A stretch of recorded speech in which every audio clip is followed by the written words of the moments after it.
Today is a massive day for Chelmsford Town. We're taking our first ever trip to Wembley in the FA Vase Final. I'm ready. Are you?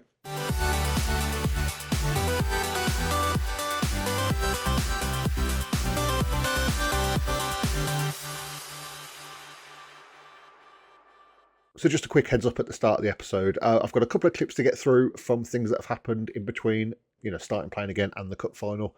And then we'll get straight into the game with a live come with a camera. So today is obviously an incredibly big day for Chelmsford Town, as I mentioned in the intro. We've obviously got quite a lot to get through because the match isn't for another month, which I didn't realise, which is a little annoying. But we'll get through it as quick as possible, and hopefully there isn't anything too major kicking off before that point. I love that the first clip that I record for this episode, I say, I hope nothing kicks off before then. And then I sit here a little bit annoyed about saying that. It doesn't really make that much sense. And then I click continue once, and people start kicking off. I feel like I've willed this into existence in the worst possible way. Tommy Jackson and Cade Ratchford started moaning about the transfer facilities not being upgraded, so I guess we're going to have to try and appease them then. Ugh. Ideally, I would like to not promise that these will be done later. The board wouldn't sanction it. So I hope we can rebuild our working relationship. He said he'll keep it professional at the very least, but we'll see how Ratchford takes it. He's also not thrilled. I assume this isn't going to be a transfer request getting handed in. It doesn't seem that way. They're just both deeply unhappy at the club. Yeah, that's it's not brilliant, but hopefully it doesn't spread too much further. In another slightly crazy cup day, Burnley have just beat Southampton to get to the FA Cup final against Chelsea. We'll have to keep an eye on that one. When is the match for that?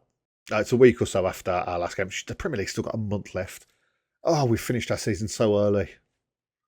Obviously also got quite a few contract extensions due to promotions, including ours, quite a few of our staff, Hayes, Warren, Balgate and Connor White. And then Button Forshaw, Reece Oliver and Cade Ratchford are all here for at least another season now. And then we go, Joe Howe has pledged one more year for the club. I mean, he's 36 years old, so it's probably going to be his last. It's already probably quite a stretch to give him another year's contract. But he only wanted £25 a week. He's a fringe player, and he's very good backup because he plays both sides. So I definitely thought it was worth a shot. But our main right back has also signed a new contract. He's had to go on an extra £5 a week, I believe. I think he was on 45 before. He's got a couple of slightly higher bonuses. His goal and assist bonus is very high, but I'm just sort of banking on the fact that he probably won't get many of those. But otherwise, he wanted £75 a week. And I got him down to 50 with these two bonuses being a little bit higher.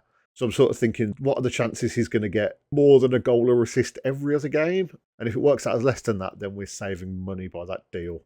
But he is on quite a hefty wage considering his talent level. So Oliver Kemp has been requested to transfer for a while. He's very unhappy about the training facilities not being improved. And his contract runs out at the end of the season anyway, so in just over a month. So Kemp is going to be leaving us. He is only an orange injured symbol now, so I'm actually going to delay his transfer for 1 week because we have got the cup final coming up in 4 days. So I think we'll just accept it once that's done. Just in case we need him. I'm not really planning on needing him. Oh, and now Reece Oliver's injured for 3 weeks. Also wasn't likely to be part of the first team, but that's still quite annoying to see. A little bit of disappointing news before we get to the actual game. I was expecting this to be a massive payday for us. Capacity of 90,000 Wembley. There's expected to be 300 tickets sold. My FA Cup third qualifying round match, I think it was, against #United.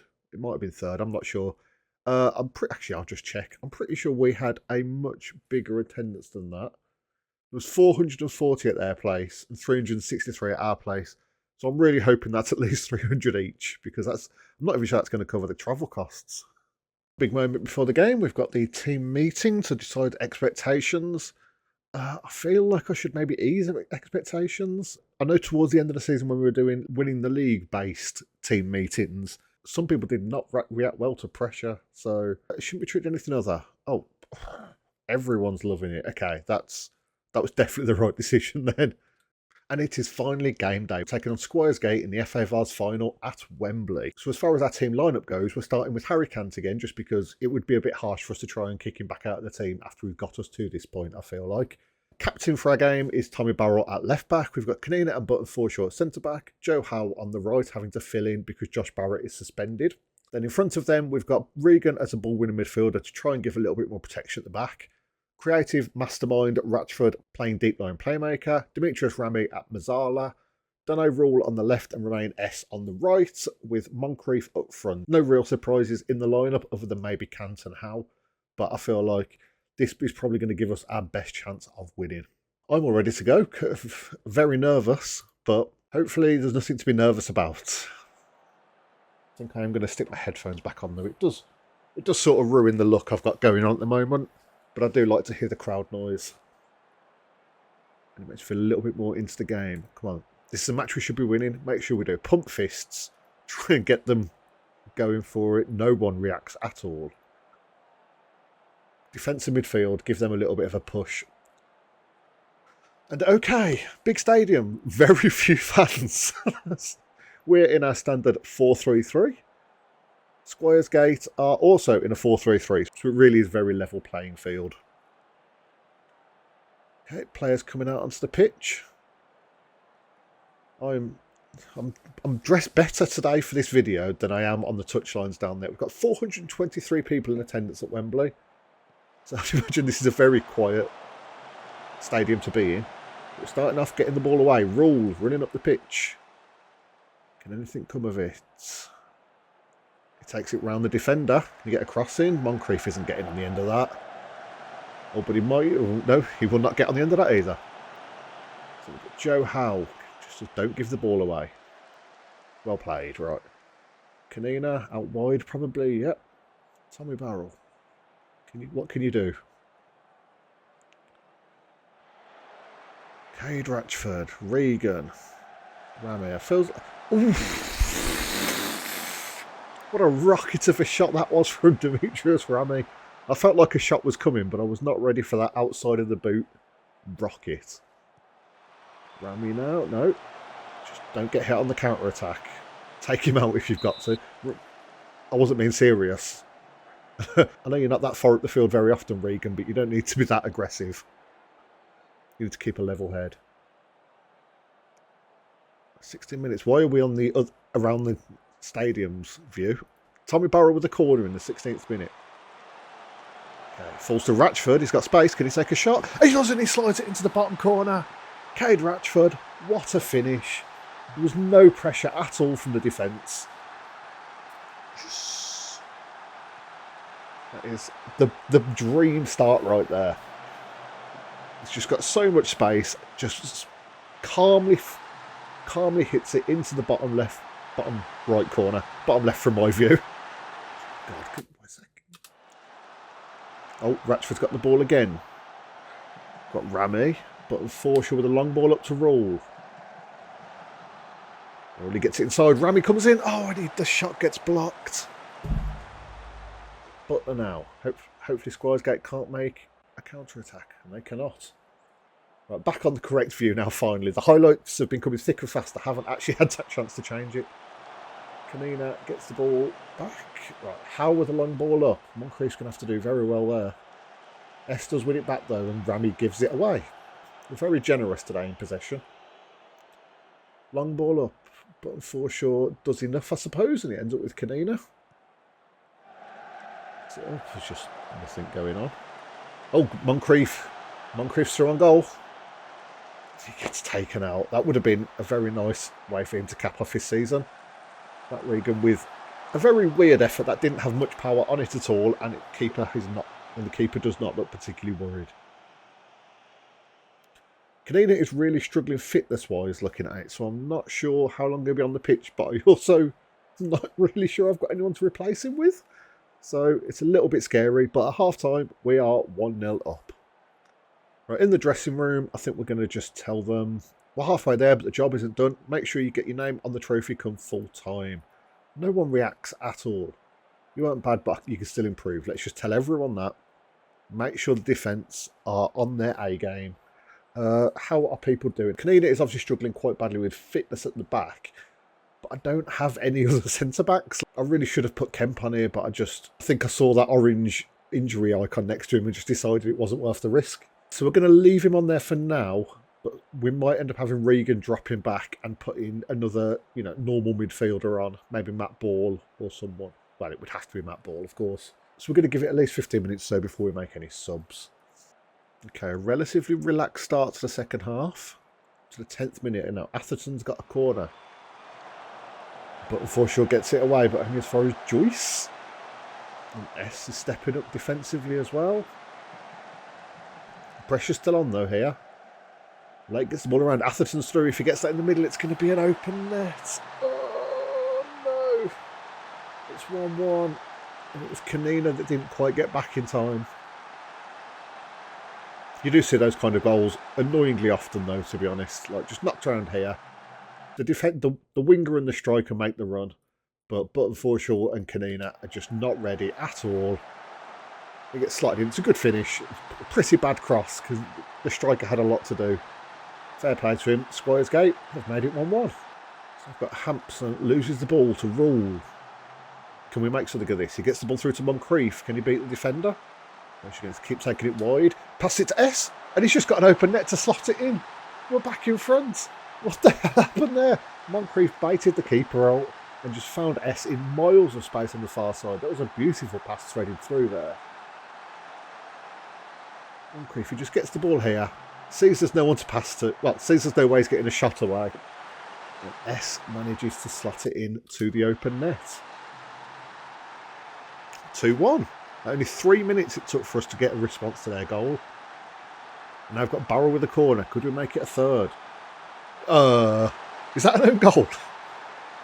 That's an own goal. The corner comes in. I want to get a better angle of that actually. It shows me the behind the camera one. Yeah, let me just switch that round a bit. Vertical scrolling just to see what happened. Match speed during highlights. We'll knock it down a bit. See that it comes in, just bounces off Butler there. Freeman and Joyce missed the headers. Butler sticks a leg out. It bounces off him and just rolls into the corner. We might well have just guaranteed ourselves a cup victory here. It's a little bit lucky, but I'm not going to complain. We've now got less than 10 minutes left of the game. Kanina passes it to Barrow. We'll probably make a few subs after this as well, just to try and run the clock down and bring some fresh legs on. Kanina, button Forshaw. Long ball up. Defender gets it away though. Regan picks it out. It falls to Ratchford. He might have put Moncrief through. Could he secure this? Oh, and he's put it wide. Came on Moncrief. I nearly fell off my chair then. That would have been really bad. I didn't realise it was set to go all the way back. Oh, it's a real shame he couldn't score that. But we'll look at making a few subs, change things around a little bit. So yeah, I think Kanina's going to be coming off. We'll bring Regan back to cover for him. And then I'm going to bring on Matt Ball and put him... I think he can also play defensive mid a little bit. Yeah, he's a defensive ball winning midfielder. It's the same role he'd be doing if he was slightly further up anyway. So I think we're just going to stick with that. I'm going to take S off and bring Jack Wilson on. And I'm tempted to bring Moncrief off just to give one of our other strikers that have done so well in the season a run out. But no, let's bring Shiloh Waldo on. He's been a very good player for us, considering he missed the first 6 months or so of this season. It would be very nice for him to be there when we win the cup. Only 4 minutes left of the game. Ratchford, Regan, S. Can he find the ball down the line? No, but how can find the ball up? To absolutely nobody. Skinner. Oh, Skinner beats our defence. Oh, what a brilliant tackle there. Was that Kanina? I've taken him off. No, but Forshaw, of course. Okay, the corner came to nothing, and now we've got a minute and a half left of stoppage time. How? Ball button Forshaw. Gets the ball up. Can Waldo get on the end of this? He can. Can he find a pass in? Moncrief, miles of space, and he's hit the post. The little man does not perform well under pressure. Oh my God. He's been so reliable all season. Oh, but he might have another chance now. Third time lucky. Oh, yes, and that was gone in. I thought he just popped it over. I was about to sell him. Fantastic finish. Came on Moncrief. He's dancing now. But you have not had a great game, quite frankly. Came out with a terrible goal kick. Wilson, Waldo, slots through Moncrief.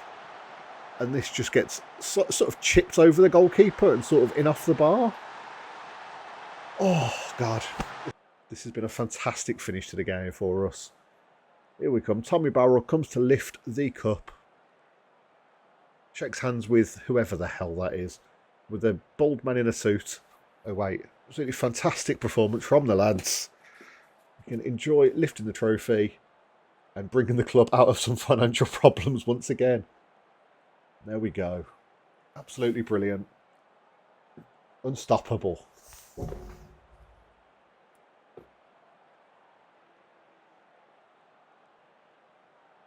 Just enjoying the moment. Taking a lap around with 400 people in the stadium. I wonder how many of those were Squires Gate fans that have left. So there we go. Somehow Cayman Moncrief, despite missing so many chances, managed to get man of the match. 8.4 rated. Squires Gate didn't really show up, to be honest. They had that one goal that was very much just our defence not defended. But apart from that, if you look at their XG, they gained a good amount from that and very little for the rest of the game. So we didn't really have too much to worry about. But yeah, either way, it was a fantastic victory for us. Let's tell them how amazed I am. You deserve these moments. You deserve to celebrate. These are the moments we're all in football. Oh, everyone is positively chuffed. Thank you very much. So there we go. Chelmsford Town lift the Isuzu FA Vase. And more than that, we celebrate our first ever double of the save. Absolutely brilliant. The first, we've won the league both seasons, and the first time we've been in a cup, we've won the cup.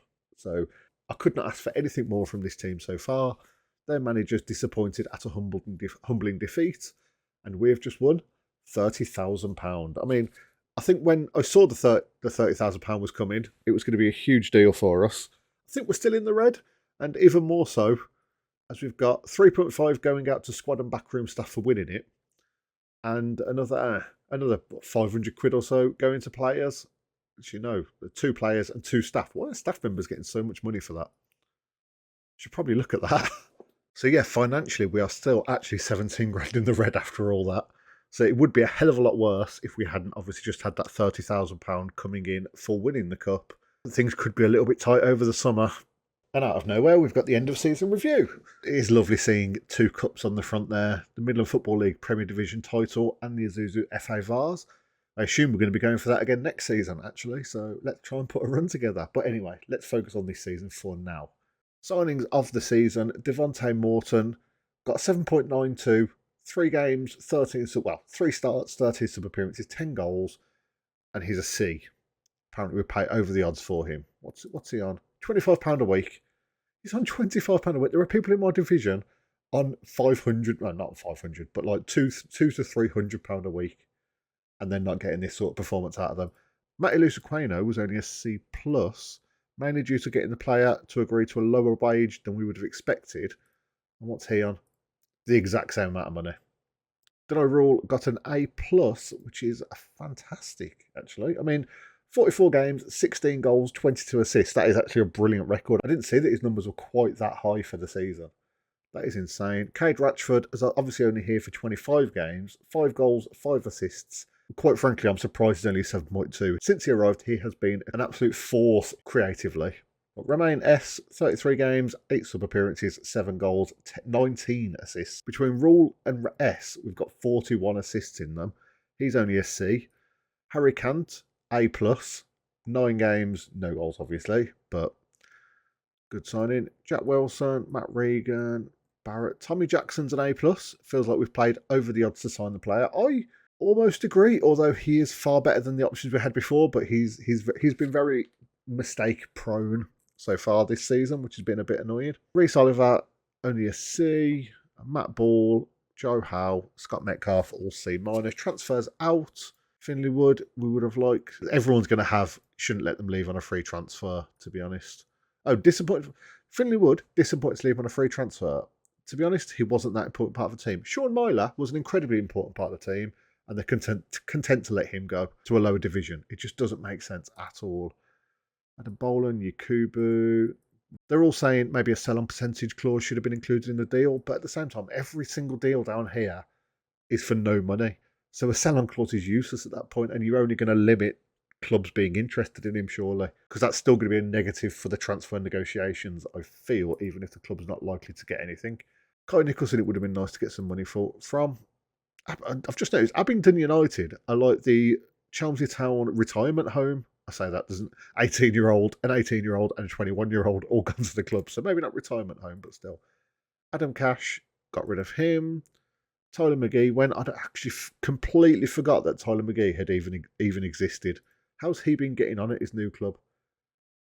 12 appearances, all off the bench, according to this. That's kind of crazy. He's got 1 goal, 6.4 rating. So yeah, maybe he's not that good after all. Let's see how the others have been getting on. Brad Binns, I was disappointed to see him go.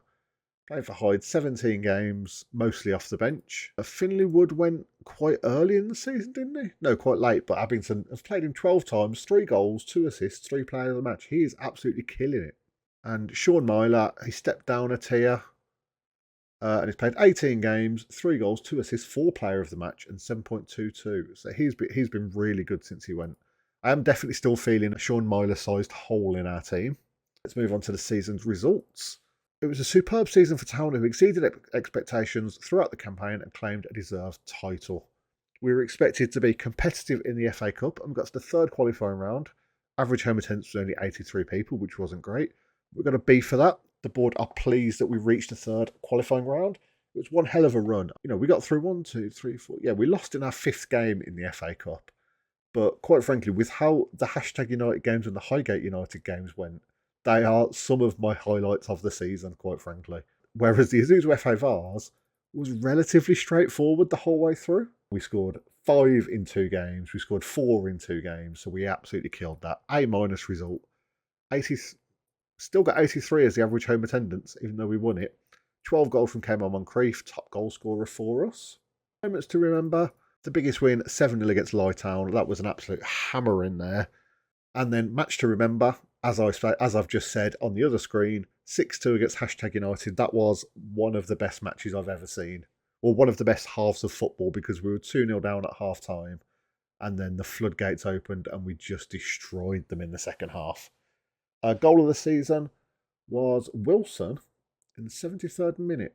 I think we should probably go and have a look at that because I do not remember what that was. It was a rotated team when we've got Devontae Morton up front getting a hat-trick. Barrel put in a corner. Went back to Barrel. He puts it back and Wilson just pings it bar down. I do vaguely remember that now I've seen it, but this season's taken a lot longer than the last season did. I think the last season it was 5 episodes, was it? And I think this one were 10 to it. I think this is, 12, 13. It's been quite a long one over a couple of weeks. So the finances. Your success definitely helped the club finances. We've gone from an obscure club to an obscure club. It's not changed. No new sponsorship deals, no notable deals. Our sponsorship money has gone up by around £250. Broadcast revenue is still nothing, which that seems a little bit crazy because now I think about it, you would expect the FA Vase Final to be televised, but maybe that's not coded in. Maybe that's not part of the database. It's a little bit odd, but now I think about it, I think I have actually been to an FA Vase game in person before, and I don't think that was on telly either. So maybe I'm just chatting shit. Corporate and hospitality money, £893, up from nothing, so that's an extra grand we received. Competition prize money, we received £58,000 basically this season, and we still ended up in the red. Oh, it's so hard at low level to try and keep your finances in a good spot. And we got 20 grand from matchday and commercial and retail revenue, which is almost 4 times as much we received last season. And £191 worth of merchandise sales, with non-domestic sales amounting to £19 of this total. So does that mean that one overseas person bought one of our shirts? Which one of you was it? You'll have to let me know. How you lined up, this should be a very straightforward lineup, and I probably could have guessed exactly this team. Yeah, that I would personally have Button Forshaw and Kinina the other way around, but apart from that, this is just our first team. We've got some standout performers. Well, we haven't even really got any standout performers. I mean, Moncrief at 7.85, but pretty much everyone else did very well indeed. Tommy Barrell surprises me that he's only a 6.89 because I feel like he's done very well this season. And to be fair, Oliver Kemp did as well. I'm giving him a bit of shit now because we're getting rid of him and he's kicked off. But overall, we've got a lot out of him this season, and he's been a very important part of the team. The accolades, your hard work and effort paid off on the pitch, and such a feat didn't go unrewarded at our end of season award ceremony. So, fans player of the season came on Moncrief, young player of the season came on Moncrief, Signing of the season went to Denai Rule. Jack Wilson got the goal of the season. Top goal scorer, Moncrief, only the 62 this year compared to his 80. It was 80 last season, wasn't it? Most assists goes to Denai Rule with 22. Most man the match awards, Moncrief got 20. That's kind of insane. Highest average rating, Moncrief got 7.8. And most passes completed per 90 minutes was Kanina, averaging 41 passes every game. And then we broke some records. Matty Lusuqueno got 5 goals in a game, which is both the record for the most goals by a player in a match and in a league match, obviously. Most assists by a player in a season, Dunno Rule got that, 22, although I feel like Alambi John also got 22 last season, but it was definitely low 20s, I don't know. Worst discipline, Dunno Rule also broke that record, 10 yellows and 1 red. It's pretty bad. Odin Button Foreshort is up to 69 league appearances. Cameron Moncrief is up to 123 goals for the club. Oldest player, Joe Howe, has broke that record, probably taking it off Scott Metcalf. Cameron Moncrief scored in the 12th second in a very recent game. History in the making. That's obviously we have played in the highest league we've ever been in and won it. And we've won the FA Vase. It was a superb season for Town, who exceeded expectations throughout the campaign and claimed a deserved title. Thank you, Brooke Keeling. Then onto the manager timeline. This was where we got promoted last season. Cameron Moncrief got 80 goals last season, yep. So we signed Scott Metcalf. We finalised the transfer for Peter Ladassi, who I actually had completely forgotten about until I was just going through messing with some training, because he's on trial with us and is going to be joining in around a year's time. But he's actually improving, and I don't know if he'll be able to play for us when he actually gets the opportunity to. But yeah, we'll have to see. We'll have to see how he gets on. Then after Ladassi, Matt Ball joined, Reece Oliver joined, Dano Rule joined, Romain Esch joined, Jack Wilson joined. Button Foreshort agreed to a new 1-year contract that kept the star player at the club. I mean, I think he's only down for a regular starter, but still, we're recording an impressive Emirates FA Cup upset as we defeated the Northern Premier League Division 1 Midlands team Gresley 2-0. Then a big upset beating #United 6-2. Then we signed Cade Ratchford. And then in 2024, Cade Ratchford agreed to a new 1-year contract literally 6 months later, and I signed him to another year. We completed the free transfer signing of youngster Adewale Olalekan. He's one of the youth people that we signed. He's got a lot of potential apparently, but we don't know. Obviously, you don't know at this level how much potential that really is. He's got some not bad stats, but it's going to take a good few years before he gets anywhere near the first team. We can say that at the very least. Then Shane Graham, same story, although he's probably worse and is getting worse.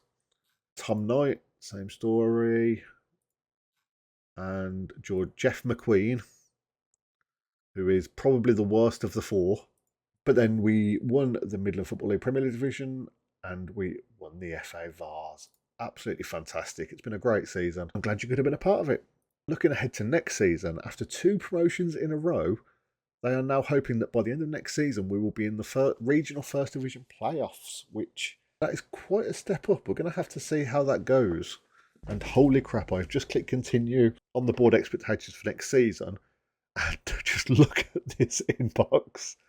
So we've got Graham Lonsborough has decided he's going to retire from a hands-on role and will only pursue part-time roles, which he is a part-time coach. So I don't know. He's considering his options. Well, I might have to wait a bit because some of these contracts would get a bit weird with retirement. For instance, Metcalf was definitely retiring at the start of the season, but apparently his retirement from playing properly was to come to us. But he's going to be retiring next month. It probably makes sense. He hasn't really even been playing for us, and we're quite far down the football pyramid. He played 11 games, and they were mostly pretty early in the season. And there we go. Just to finish things off for today, Oliver Kemp is going to be leaving to go to Chatham. Like I said, a little bit disappointed he's going. You've been a fantastic servant, and he just says, sound see ya. So, yeah, I think that's a good place to leave. I've got a hell of a lot of transfer activity ahead of me to try and shore up our team for the coming season. I think we're pretty strong in most positions, but we don't have a whole lot of depth. We've only got 4 positions outside the match squad, and we have got 4 people leaving at the end of the season. I'm going to try and get Kanina to stay, but I don't think it's going to happen. But yeah, we'll have to find out how that goes next time. So thank you very much for watching. If you've enjoyed, maybe leave a like or a comment down below. They really do help out a great deal. and they mean a hell of a lot to me as well. Let me know how you think we're going to get on next season, because I'm a little bit worried, considering we've got so many quite unhappy players at the moment. So make sure that you don't miss that. Subscribe if you haven't already, and I'll see you next time.